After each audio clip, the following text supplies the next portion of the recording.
الحمد لله وكفى وسلام على عباده الذين اصطفى أما بعد فأعوذ بالله من الشيطان الرجيم بسم الله الرحمن الرحيم وسارعوا إلى مغفرة من ربكم وجنة عرضها السماوات والأرض أعدت للمتقين وقال رسول الله صلى الله عليه وسلم بادروا بالأعمال الصالحة فتكون فتن كقطع الليل المظلم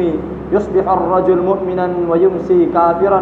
ويمسي مؤمنا ويصبح كافرا يبيع دينه بعرض من الدنيا أو كما قال عليه الصلاة والسلام صدق الله العظيم وصدق رسوله النبي الكريم ونحن على ذلك لمن الشاهدين والشاكرين والحمد لله رب العالمين۔ محترم و مکرم اساتذہ کرام، مہمانان اعظام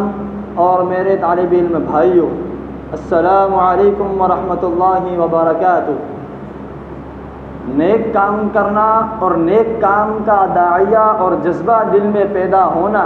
یہ اللہ تبارک و تعالیٰ کا مہمان ہے۔ چنانچہ ہم بیٹھے ہوئے ہیں، ہمارے دل میں خیال آیا کہ ہمیں فلاں نیک کام کرنا ہے، تو یہ اللہ تبارک و تعالیٰ کا مہمان ہے، جس کے بارے میں اللہ تبارک و تعالیٰ نے قرآن مجید میں ارشاد فرمایا وَسَارِعُوا إِلَى مَغْفِرَةٍ مِّن رَّبِّكُمْ وَجَنَّةٍ عَرْضُهَا السَّمَاوَاتُ وَالْأَرْضُ أُعِدَّتْ لِلْمُتَّقِينَ، کہ تم تیزی کرو، جلدی سے بڑھو اس مغفرت کی طرف، تمہارے رب کی مغفرت کی طرف، اور اس جنت کی طرف جس کی چوڑائی آسمان اور زمین کے برابر ہے، جو تیار کی گئی ہے متقی اور پرہیزگار لوگوں کے لیے۔ یعنی اگر ہم یہ چاہتے ہیں کہ ہمیں اللہ تبارک و تعالیٰ کی مغفرت نصیب ہو جاوے، ہمیں وہ جنت نصیب ہو جاوے جس کی چوڑائی آسمان اور زمین کے برابر ہے، تو ہمیں نیک اعمال کی طرف جلدی کرنی چاہیے اور تیزی سے نیک اعمال کی طرف بڑھنا چاہیے۔ چنانچہ مسلم شریف کی روایت میں ہے کہ رسول اللہ صلی اللہ علیہ وسلم نے ارشاد فرمایا بادروا بالاعمال الصالحہ، کہ نیک اعمال کی طرف جلدی کرو، فتکون فتن کقطع اللیل المظلم، ایسے فتنوں کے آنے سے پہلے جو اندھیری رات کے ٹکڑوں کی طرح ہوں گے۔ نبی کریم صلی اللہ علیہ وسلم نے آگے ارشاد فرمایا یصبح الرجل مؤمنا ویمسی کافرا، کہ مومن بندہ وہ صبح کرے گا مومن ہونے کی حالت میں اور شام کرے گا کافر ہونے کی حالت میں، اور آگے فرمایا ویمسی مؤمنا ویصبح کافرا، اور شام کرے گا مومن ہونے کی حالت میں لیکن صبح کرے گا کافر ہونے کی حالت میں۔ وَيَبِيعُ دِينَهُ بِعَرَضٍ مِّنَ الدُّنْيَا، اور وہ اپنے دین کا سودا کرے گا، اپنے دین کو بیچ دے گا معمولی دنیاوی سامان کے بدلے میں۔ چنانچہ اللہ تبارک و تعالیٰ نے قرآن کریم میں ارشاد فرمایا زکریا علیہ السلام کا تذکرہ فرماتے ہوئے وَزَكَرِيَّا إِذْ نَادَىٰ رَبَّهُ، سورہ انبیاء کی آیت کریمہ ہے کہ زکریا علیہ السلام نے اپنے رب سے دعا کی کہ اللہ مجھے اولاد عطا فرمائیے جو میری نسل کو بڑھاوے، جو دین اسلام کو پھیلاوے۔ چنانچہ اللہ تبارک و تعالیٰ آگے فرماتے ہیں کہ ہم نے زکریا علیہ السلام کی دعا کو قبول فرمایا اور ہم نے ان کو یحییٰ علیہ السلام عطا کیے اور ہم نے یحییٰ علیہ السلام کو نبی بنایا۔ چنانچہ باپ بھی زکریا علیہ السلام بھی نبی اور ان کے بیٹے یحییٰ علیہ السلام بھی نبی،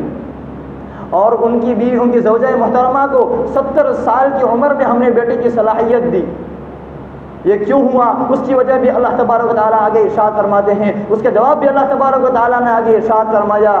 انہم کانوا یسارعون فی الخیرات، کہ یہ لوگ نیک اعمال کی طرف تیزی کرتے تھے، اس لیے اللہ تبارک و تعالیٰ نے ان کو اس نعمت سے سرفراز فرمایا۔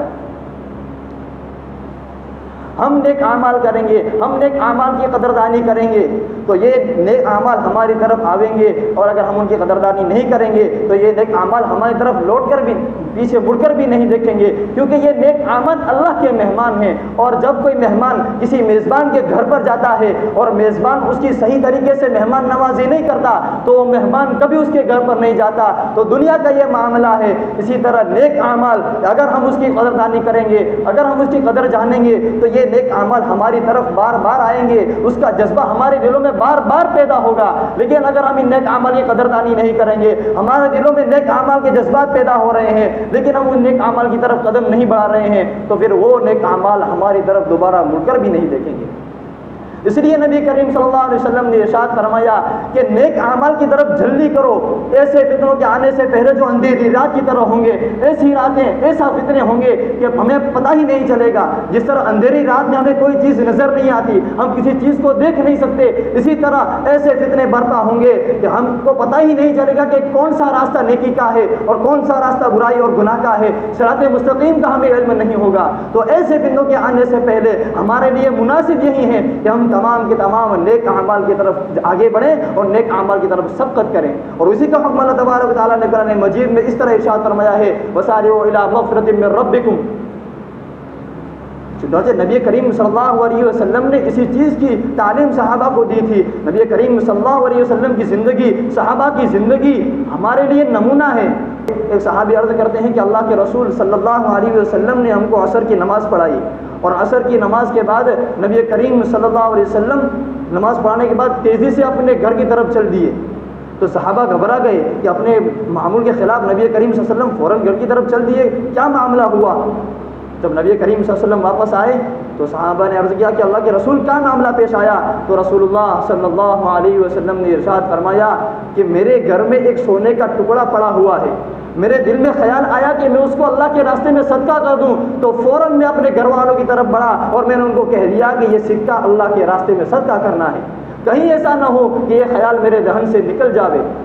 خندق کے موقع پر جب تمام صحابہ مدینہ کے اطراف میں خندق کھود رہے تھے تو صحابہ نے عرض کیا کہ اللہ کے رسول آپ آرام فرمائیں، ہم خندق کھود رہے ہیں۔ تو اس وقت رسول اللہ صلی اللہ علیہ وسلم نے ارشاد فرمایا کہ مجھے بھی جنت میں جانا ہے، اور یہ جملہ ارشاد فرما کر نبی کریم صلی اللہ علیہ وسلم نے خندق کھودنا شروع کر دیا، اور آپ صلی اللہ علیہ وسلم کو خندق کھودتا دیکھ کر صحابہ کے دل میں ایک نیا جذبہ پیدا ہو گیا۔ تو نبی کریم صلی اللہ علیہ وسلم نے صحابہ کو پریکٹیکلی کر بتایا۔ تو اس کے بعد صحابہ کا معاملہ کیا رہا؟ ابوبکر صدیق رضی اللہ تعالیٰ عنہ کی خلافت کا زمانہ ہے، مدینہ کے باہر ایک جھوپڑی میں بوڑھی اماں رہتی تھی،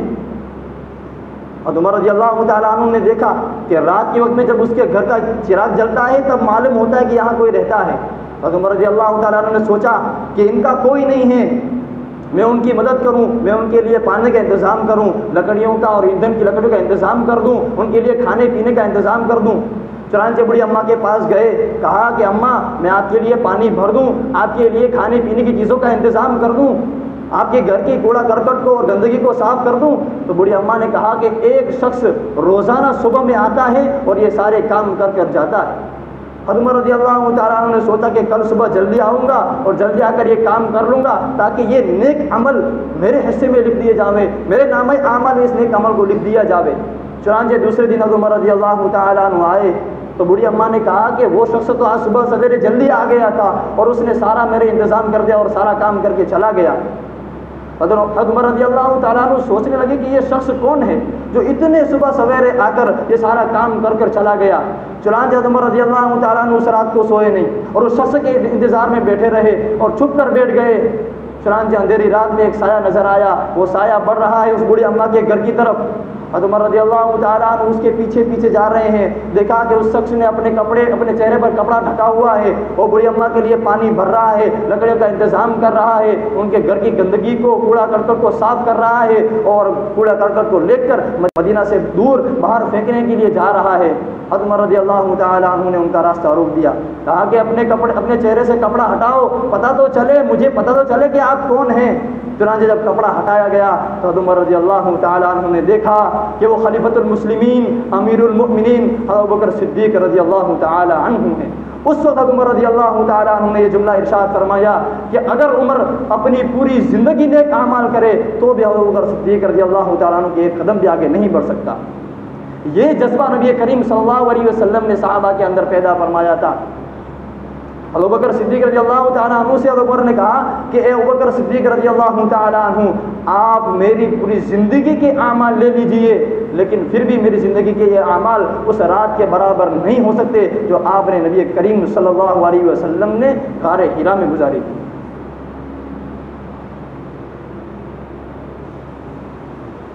یہ صرف شیخین کا واقعہ نہیں ہے، بلکہ نبی کریم صلی اللہ علیہ وسلم نے یہ جذبہ تمام صحابہ کے اندر پیدا کیا تھا، اور تمام صحابہ نیک اعمال میں تاخیر نہیں کرتے تھے۔ اس لیے ہمارے لیے بھی مناسب یہی ہے کہ ہم نیک اعمال کی طرف جلدی کریں، نیک اعمال میں تاخیر نہ کریں۔ اگر ہمارے دلوں میں داعیہ پیدا ہو رہا ہے کہ ہم نیک اعمال کریں تو ہم سبقت کریں نیک اعمال کی طرف، ورنہ ایسے فتنے آویں گے کہ ہمیں اس وقت موقع نہیں ملے گا ان چیزوں کا جو اس وقت اللہ تعالیٰ نے ہم کو موقع عطا فرمایا ہے، کیونکہ ان اندھیری راتوں میں ہمیں صراط مستقیم کا بھی علم نہیں ہوگا، راہ راست کا بھی علم نہیں ہوگا۔ ایسے فتنے کے زمانے آویں گے، اس حالت کے بارے میں نبی کریم صلی اللہ علیہ وسلم نے ارشاد فرمایا کہ ایک بندہ صبح کرے گا مومن ہونے کی حالت میں اور شام کرے گا کافر ہونے کی حالت میں، شام کرے گا مومن ہونے کی حالت میں اور صبح کرے گا کافر ہونے کی حالت میں، کیونکہ وہ ایسے فتنوں میں مبتلا ہوگا کہ اس کو پتہ ہی نہیں ہوگا کہ ان فتنوں میں مبتلا ہونے کی وجہ سے وہ ایمان سے خالی ہوتا چلا جا رہا ہے۔ لہذا اگر ہم نیک اعمال کی قدردانی کریں گے، نیک اعمال کریں گے، تو یہ نیک اعمال ہماری طرف آئیں گے اور ہم ان نیک اعمال کو کر سکیں گے۔ لیکن اگر ہم نے ان نیک اعمال کی قدردانی نہیں کی تو یہ اعمال ہماری طرف کبھی بھی لوٹ کر نہیں آئیں گے۔ اس لیے ہم آج سے یہ طے کر لیں کہ ہم جب بھی ہمارے دل میں کوئی نیک عمل کا جذبہ پیدا ہوگا، جب بھی ہمارے دل میں کسی نیک عمل کا خیال آئے گا تو ہم انشاءاللہ اس نیک عمل کو کر لیں گے۔ یہ جذبہ ہمیں اپنے اندر پیدا کر لیں۔ چنانچہ ہمارے آج کے معاشرے میں چند چیزیں اور چند خصلتیں ایسی پیدا ہو چکی ہیں جو ہمارے معاشرے میں بگاڑ پیدا کر رہی ہیں۔ دو چیزیں ہمارے معاشرے میں کثرت کے ساتھ پھیل چکی ہیں، ایک مایوسی اور دوسری ذہنی عیاشی۔ اللہ تبارک و تعالیٰ اس دنیا میں کبھی ہمارے اعمال کی وجہ سے عذاب نازل فرماتے ہیں اور ہمارے مسلمان ان حالات کو دیکھ کر مایوس ہو جاتے ہیں، قرب و جوار کی خبروں سن کر مسلمان مایوس ہو جاتے ہیں اور ہم یہ بھول جاتے ہیں کہ ایمان والوں کی ذمہ داری خود اللہ تعالیٰ نے لی ہے، اور ایمان والوں کے تمام چیزوں کی ذمہ داری خود اللہ تبارک و تعالیٰ نے لی ہے۔ کہ ہم یہ چیز بھول جاتے ہیں اور اس وقت ہم مایوس ہو جاتے ہیں، لیکن مایوس ہونے کی ضرورت نہیں ہے، کیونکہ اللہ تبارک و تعالیٰ نے خود ہم ایمان والوں کے ذمہ لے لیا ہے۔ اس لیے ہم کیوں مایوس ہوتے ہیں؟ اس دنیا نے بہت سے ظلم و زیادتیاں دیکھی ہیں، اللہ تعالیٰ کے عذاب کے نزول کو بھی دیکھا ہے، تمام عالم کو دیکھا ہے اس دنیا نے۔ اللہ تعالیٰ اس وقت سے آج بھی ہیں اور ہمیشہ رہیں گے۔ پھر ہمیں کس چیز کا خوف ہے؟ مایوس تو وہ ہوتا ہے جس کے پیچھے اس کے بیک گراؤنڈ میں کوئی چیز نہ ہو، وہ مایوس ہوتا ہے۔ ہمارے پاس تو بیک گراؤنڈ کے طور پر خود اللہ تبارک و تعالیٰ کی ذات موجود ہے، تو ہم کیوں مایوس ہوتے ہیں؟ دوسری چیز ذہنی عیاشی۔ آج ہمارے معاشرے میں ذہنی عیاشی ایسی پیدا ہو چکی ہے کہ ہماری خلوتیں، ہماری تنہائی بگڑ چکی ہے۔ ہم لوگوں کے سامنے تو نیک ظاہر ہوتے ہیں، ہم لوگوں کے سامنے تو نیک ہیں، لیکن ہماری خلوتیں اور تنہائی کیسی بگڑ چکی ہیں، ہماری تنہائی اور خلوت کا کیا حال ہے وہ ہم جانتے ہیں اور ہمارا حل اللہ بہتر جانتا ہے۔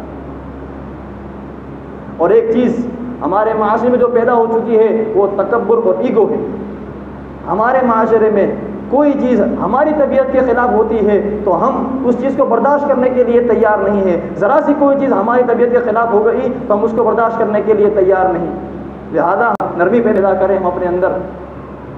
ہم ان چیزوں کو برداشت کریں گے، کیونکہ برداشت کرنے والا اور صبر کرنے والا بندہ یہ اللہ تبارک و تعالیٰ کو بڑا پسند ہے۔ شیخ سعدی رحمۃ اللہ علیہ نے ایک شعر کہا ہے، تکبر عزازیل را خار کرد بزندان لعنت گرفتار کرد۔ جب اللہ تعالیٰ نے شیطان کو حکم دیا کہ آدم علیہ السلام کو سجدہ کر، تو اس نے اس وقت کہا کہ میں آدم علیہ السلام کو سجدہ کرنے والا نہیں، آپ نے آدم علیہ السلام کو مٹی سے پیدا کیا، مجھے آگ سے پیدا کیا، آگ اوپر اٹھتی ہے، مٹی نیچے رہ جاتی ہے، لہذا میں آدم علیہ السلام کو سجدہ کرنے والا نہیں۔ تو اللہ تبارک و تعالیٰ نے اس کے گلے میں لعنت کا طوق پہنا کر ساتوں آسمان سے زمین میں پھینک دیا۔ تو اس چیز سے ہم اپنے آپ کو بچاویں، تکبر والی اس برائی سے ہم اپنے آپ کو بچاویں۔ اللہ تبارک و تعالیٰ ہم تمام کو ان تمام باتوں پر سب سے پہلے مجھے ہم تمام کو عمل کرنے کی توفیق عطا فرمائے، اور اللہ تعالیٰ ہم تمام کو نیک صالح اور اپنا فرما بردار بناوے۔ آمین۔ وآخر دعوانا ان الحمد للہ رب العالمین۔